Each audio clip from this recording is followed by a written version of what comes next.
வணக்கம் மக்களே.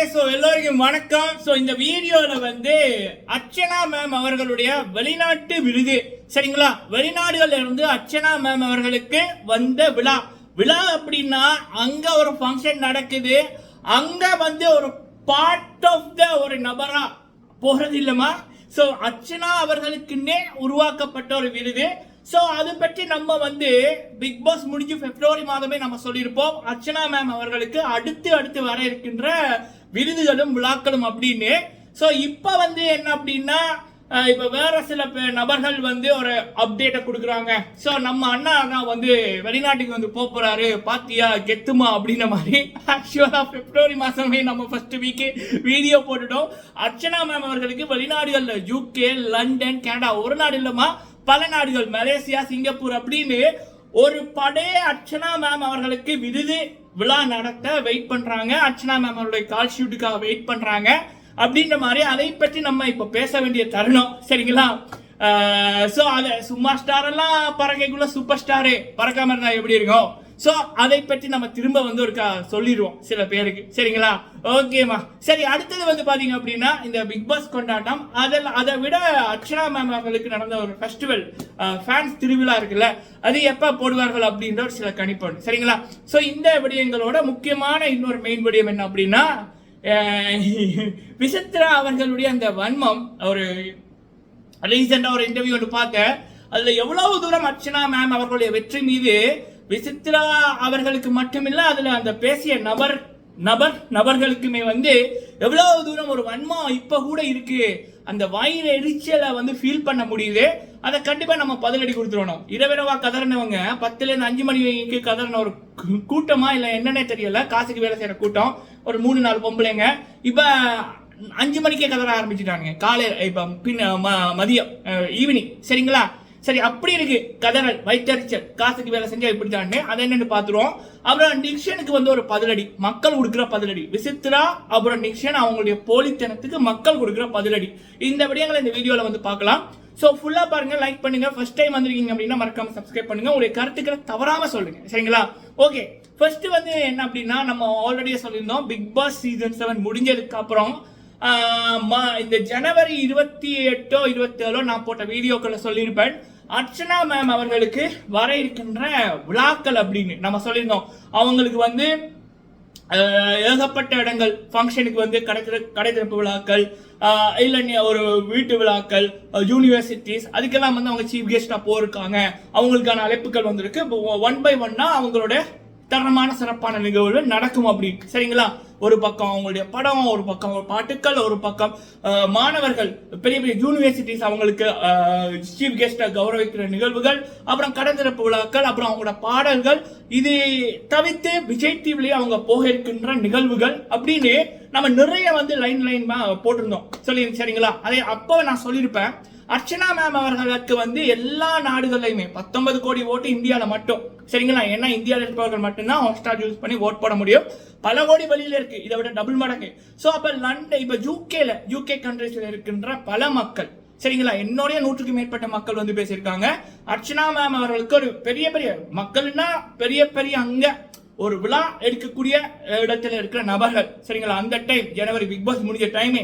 அதுக்கப்புறம் மலேசியா, சிங்கப்பூர், கனடா, லண்டன் அப்படின்னு பல பேர், அமெரிக்கா அப்படின்னு பல பேர். அப்ப நம்ம சொல்லியிருப்போம், அர்ச்சனா மேம் அவர்களுக்கு வெளிநாடுகள்ல இப்ப ஓவியா அவர்களுக்கு சீசன் 1 லண்டன்ல நடந்துச்சு. அது ஓவியா தான் அந்த விழாவோட பேரே, ஓவியாவுக்காக நடத்தப்பட்டது, சரிங்களா?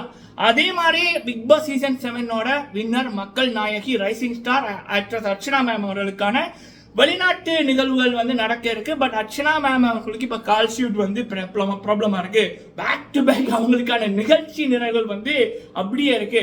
அவங்களோட ஃப்ரீ டேட்டுக்காக பல நாடுகள் வெயிட்டிங், பல நாட்டு மக்கள், அங்க இருக்க பெரிய நிகழ்ச்சி நடத்துற நபர்கள் வெயிட் பண்றாங்க அப்படின்னு நம்ம சொல்லியிருந்தோம். நான் ஏன் இப்ப இதை சொல்றேன்னா, இந்த பிக் பாஸ் சீசன் 7 ஃபினாலேல அர்ச்சனா மேம் அவர்களுக்கு 19 கோடி ஓட்டு, அதாவது கிட்டத்தட்ட 70% ஓட்டு ஒரு நபருக்கு போயிருக்கு.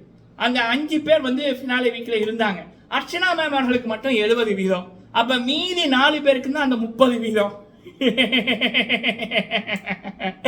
அப்போ மக்கள் கேட்கிற கேள்வி, அப்ப என்னடா டேய், வெளியில வந்தோன்னா அந்த காலேஜுக்கு போறேன், இங்க போறேன், இந்த ஃபேன்ஸ் வந்து போட்டோ எடுக்கிறேன், இப்ப வெளிநாட்டுக்கு போறேன் அப்படின்றீங்க. அப்ப ஃபினாலே டைம் ஓனிங்கெல்லாம் கோமால இருந்தவங்களா? இல்ல இந்த பாண்டியராஜன் சார் படத்துல ஒரு காமெடி வரும் இல்ல, எல்லா பைத்தியங்களையும் குளிப்பாட்டி போட்டு ஒரு ட்ரைனிங் கொடுப்பாங்க. நான் இப்படி இப்படி இப்படி கையை காமிச்சா 5000, அப்புறம் இப்படி ஏதோ பண்ணா 10,000, 20,000, 30,000 அப்படின்னு ட்ரைனிங் கொடுத்து செட் பண்ணி எடுத்தாங்களான்னு எனக்கு தெரியல. ஏன்னா அதான் நடக்குது பக்கா. சரிங்களா? ஸோ இங்க சூப்பர் ஸ்டாரோட ஆட்டம் தலைவி அர்ச்சனா மேமுக்கு ஆல்ரெடி இந்த நிகழ்வுல நடக்க முன்னுக்கே வந்துட்டு. சரிங்களா? அது உண்மையா நடக்கிற நிகழ்வுகள், உண்மையான மக்களோட படம் கௌரவிக்குது. சரிங்களா?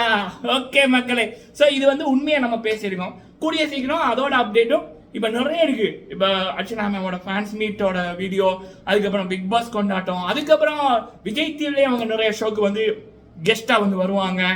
அண்ட் அவங்களுடைய ஆல்பம், அவங்களுடைய பட வேலைகள், ஸோ அது அந்த வர வேண்டியதுகள் எல்லாம் வந்ததுக்கு அப்புறம் அதுக்கப்புறம் அவங்களுடைய வெளிநாட்டு பயணங்கள், நிகழ்வுகள், அவங்களுக்கான நிகழ்ச்சிகளை பற்றி அப்டேட் வரைக்குள்ள நம்ம அதை கொண்டாடலாம். சரிங்களா? ஆல்வேஸ் தலைவி நம்பர் 1. சரிங்களா? ஐயோ, இந்த சில கோமாளிகளோட என்னத்தையே நம்ம என்ன சொல்லலாம், மெயின் பிக்சரே முடிஞ்சு படம் முடிஞ்சு அதுக்கப்புறம் சீன் போட்டு கொண்டிருக்கானுங்க. சரிங்களா? ஓகேமா. சரி, அடுத்த விடயம் என்ன அப்படின்னா, விசித்ரா அவர்களுடைய என்ன சொல்லலாம், படத்துல நடிக்கிறதுக்கு பல இப்ப நிஜத்துல நடிச்சுட்டு இருக்காங்க. இப்ப கூல் சுரேஷ் அவர்கள் கரெக்டா சொல்லியிருப்பாங்க, நிஜத்துல படையப்பா படத்துல நீலாம்பேரி நிஜத்துல எப்படி இருந்தாங்கன்னா நம்ம விசித்ரா அப்படித்தான்னு. 200% உண்மை மக்கள். சரிங்களா? அவங்களுடைய ஒரு ரீசன், ஒரு இன்டர்வியூ, நான் அதெல்லாம் பார்க்க எனக்கு மனசே இல்லை. ஏன்னா பீஸ் ஆஃப் மைண்ட் வந்து ரொம்ப முக்கியம். ஆல்ரெடி நிறைய வேலைகள். சரிங்களா? ஸோ அப்படி இருக்கக்குள்ள இப்படி நெகட்டிவ் பீப்புளோட பேச்சை கேட்டாலே வாயத்திறந்தா பொய்யா இருக்கும். சரிங்களா? விசித்ரா, நிக்சன், மாயா, பூர்ணிமா, ரவீனா, அக்ஷயா, அனன்யா, விஜய் வர்மா, சரவண விக்ரம், நிக்ஷன், ஸோ இப்படிப்பட்ட நபர்கள் வாயத்திறந்தாலே பொய்யா இருக்கும். ஸோ அப்போ நமக்கு ஒரு உண்மை தெரிஞ்ச நபருக்கு இப்போ ஒன்று எத்தனை அப்படின்னு நான் உங்கள்கிட்ட கேட்குறேன், நீங்கள் 2ன்றீங்க, நான் வந்து ஒரு இல்லை 10 அப்படின்னா உங்களுக்கு கோபம் வருமா இல்லையா? டென்ஷன் ஆவீங்களா? அதே மாதிரி தான் விசித்ரா அவர்கள் வாயத்திறந்த பொய்.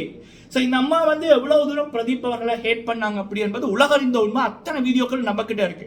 ஃபர்ஸ்ட் இந்த மாயா எப்படி 2வது வீக் பிரதீப் அவர்களோட பிரதீப்பை பார்த்த பயமா இருக்கு, அவங்க கூட இருக்க முடியாது அப்படின்னு எப்படி ஒரு நெகட்டிவ் இதா ஃபர்ஸ்ட் அந்த உமன் படையத்துல பிரதீப்புக்கு அகெயின்ஸ்டா ஒரு நாடகத்தை கிரியேட் பண்ணாங்களோ, அதே போல விசித்ரா அவர்கள் அங்க இருந்த பெண்களிடம் பிரதீப் வந்து உமன் படையத்துல எப்படி அப்படின்ற மாதிரி அந்த ரவீனா அந்த ஏதோ ஒரு பெட்ரூம் மேட்டர் அப்படின்றத பெருசாக்குனது விசித்ராக்கு சப்போர்ட் பண்ண நபர்கள். அந்த அத்தனை ஸ்கிரீன்ஷாட்டும் எங்கிட்ட இருக்கு. சரிங்களா? எங்கிட்ட மட்டுமில்ல, எல்லா ரிவ்யூஸ்களையும் இருக்கு, ஷேர் பண்ணியிருக்கோம். சரிங்களா? ஸோ அப்படி இருக்கக்குள்ள பிரதீப்பா ஒரு உமன் படியத்தில் ஒரு தப்பா காமிக்க ட்ரை பண்ணது, பிரதீப் அவர்களை பற்றி மெண்டல், பைத்தியம், கிராக்கு, லூசு அப்படின்னு பேசுறது, ஒருத்தன் முதுகு பிஞ்சு தையல் போட்டிருக்கான் அதை பார்த்து ரசிச்சது அப்படின்னு எல்லாமே பண்ணது விசித்ரா. ஆனா வெளியில வந்ததுக்கு அப்புறம் பிரதீப் அவர்களுக்கு இருக்கிற ஃபேன்ஸ் மீட்டிங் இந்த அம்மாக்கு இருக்கிற நெகட்டிவிட்டியை பார்த்துட்டு எப்படி மாறுறாங்க, மனசாட்சியே இல்லாம பேசுறேன்னு வாங்கல, அப்படிதான். அப்ப அவங்களுக்கு உண்மையில பிரதீப் மேல பாசம் எடுக்க அக்கறை இருக்குன்னா இல்ல, ஜஸ்ட் யூஸ் பண்றாங்க. சரிங்களா? எப்படி பிரதீப்போட அந்த நவம்பர் 4 அந்த மொமெண்ட்டை யூஸ் பண்ணாங்களோ, அதுக்கப்புறம் கமல்ஹாசன் வச்சு செய்ய ஓகே, கமல்ஹாசன் மாயாக்கு சேவை செய்யறாரு, அப்ப நம்மளும் மாயாக்கு சேவை செஞ்சா கமலோட சேவை நமக்கும் கிடைக்கும், நம்ம பிக் பாஸ் வீட்டுக்குள்ளேயும் இருக்கலாம், வெளியில போனதுக்கு அப்புறம் சினிமாலையும் கமல்ஹாசனோட ரெக்கமெண்டேஷன் கிடைக்கும் என்பதற்காக எப்படி மாறினாங்க அப்படின்னு உலகம் பார்த்தது. மனசாட்சிப்படி நான் பேசுறேன். சரிங்களா? அப்ப அப்படி இருக்கக்குள்ள இந்த அம்மாவுக்கு உண்மையிலேயே பிரதீப் மேல பாசம் இல்லை, அக்கறையும் இல்லை, ஜஸ்ட் யூஸ் பண்ணிக்கிறாங்க, அவ்வளவுதான். ஆனா அதே நேரத்துல அர்ச்சனா மேம் மீது எவ்வளவு தூரம் இவங்களுக்கு வன்மம் இருக்கு அப்படின்னா அந்த இன்டர்வியூக்குள்ள பார்த்தாலே தெரியும். சரிங்களா? அவங்க கூட இருந்தவர் சொல்றாரு பிரதீப் இருந்திருந்தா அவன் தான் வின்னர், யாருமே கனவுல நினைச்சிருக்க முடியாது அப்படின்னு. பிரதீப் அண்ணா அவர்கள் இருக்கக்குள்ளேயே அர்ச்சனா மேம் அவர்களுக்கு 5,50,000 ஓட்டு வந்துச்சு. For the first time Bigg Boss 7 தமிழ்ல 4,80,000 ஓட்டை தாண்ட முதல் நபர் அர்ச்சனா ரவிச்சந்திரன் அவர்கள். பிரதீப் அண்ணாக்கு 4,50,000 தான் அவரோட ஹிக்கஸ்ட். சரிங்களா? அண்ட் அடுத்தது ஒருத்தர் இருந்திருந்தா, அது என்ன இருந்திருந்தா, நீங்க வந்து அதுலயே அது பிரதீப் அண்ணா மீது இருக்கிற பாசத்தை காமிக்கல, அர்ச்சனா மேமோட வெற்றியில இருக்கிற வன்மத்தை வந்து காமிக்குதுங்கய்யா. என்னங்கய்யா இது? இதுக்கு எதுக்குடா வெள்ளையும் சொல்லியமா தெரியும் வடிவேலு சாரோட காமெடி தான் ஞாபகம் வருது. மக்களை நீங்க உங்களோட கருத்துக்களை சொல்லுங்க. சரிங்களா? எப்பயுமே நல்ல மனசு இருக்கிறவன் இப்படியெல்லாம் பேச மாட்டான், அவன் செயல்ல காமிப்பான். அர்ச்சனா மேமர்களை போல எதிரியா இருந்தா கூட தூக்கி விடுவானே தவிர இப்படி கீழே வீழ்த்தோன் பண்ற மாதிரி வன்மத்தை காமிக்க மாட்டான். அர்ச்சனா மேம பார்த்து கத்துக்கொள்ளுங்க ஐயா, அம்மா. ஓகே சரி, அடுத்தது வந்து இந்த நிக்சன் அப்படின்ற ஆளு ஏன்னா அடுத்தவர்களோட வாழ்க்கை உழைப்புக்கு வந்து கெடுக்கிறாங்களாம். அவர் ஏதோ பாட்டு பாடியிருக்காங்க, சத்தியமா நம்ம பார்க்க முடியல. என்னோட தங்கச்சி ஒரு செகண்ட் கூட அதை பார்க்க விரும்பல, கேட்க முடியல அப்படின்னாங்க. ஸோ அப்படி இருக்கக்குள்ள பிரதீப் அப்படின்ற ஒருத்தர் அவ்வளவு தூரம் எக்ஸ்பிளைன் பண்றாரு, உன்னால ஆயுசுக்கு வந்து வெளியில நெகட்டிவிட்டி இருக்கு போல இருக்கு, அந்த பொண்ணோட வாழ்க்கையை கெடுக்காதுன்னு அவர் சொல்றாரு. நான் வந்து இப்படி ஆயுசுவை வந்து உனக்கும் ஆயுசுக்கு நடுவில் வர்றேன், நீ வந்து விலகிரு, அப்போ ஒட்டுமொத்த நெகட்டிவிட்டி என் மேலே தான் வரும், அந்த பொண்ணு ஃப்ரீ ஆயிரும் அப்படின்ற மாதிரி அவர் அவ்வளோ தூரம் படிப்பிப்பார். அதை வந்து எங்க பிரதீப் இருந்தா உங்களால தடவ முடியாது, இவனுக்கு அந்த இவனோட அந்த ஹேபிட்டை வந்து பண்ண முடியாது அப்படின்றதுக்காக அந்த அவர் மீது ஒரு பழிய போட்டு வழியில துரத்தின ஒரு ஆளு, ஒருத்தருடைய வாழ்க்கையை அழித்த ஒரு ஆளு வினுசா அப்படின்ற ஒரு பெண்ணை பத்தி ஒரு அவ்வளவு மக்கள் பாக்குற ஷோல கேவலமா பேசி அந்த பொண்ணுக்கு ஒரு நெகட்டிவிட்டியை கொடுத்த ஆளு ஆயுசுக்கு என்ன ஒரு நெகட்டிவிட்டி போனாலும் பரவாயில்ல, தனக்கு ஒரு இதொன்று வேணும், தனக்கு அந்த ஒரு தலைவரை இதொன்று வேணும் அப்படின்றதுக்காக அந்த பொண்ணுகிட்ட சேட்டையை பண்ண ஒரு ஆளு வாழ்க்கையை அழிக்கிறத பத்தி எல்லாம் பேசலாமாடாப்பா அப்படின்னு தான் இருக்கு. ஸோ இதுக்கு மேல நிக்சனை பத்தி பேசி என்னோட லைஃப்ல இருக்க டைமை நான் வீணாக்க விரும்பல. ஸோ இது மக்கள் கொடுத்த பதிலடி. சரிங்களா மக்களே, நீங்க உங்களோட கருத்துக்களை சொல்லுங்க. வீடியோ பிடிச்சி லைக் பண்ணுங்க. நன்றி.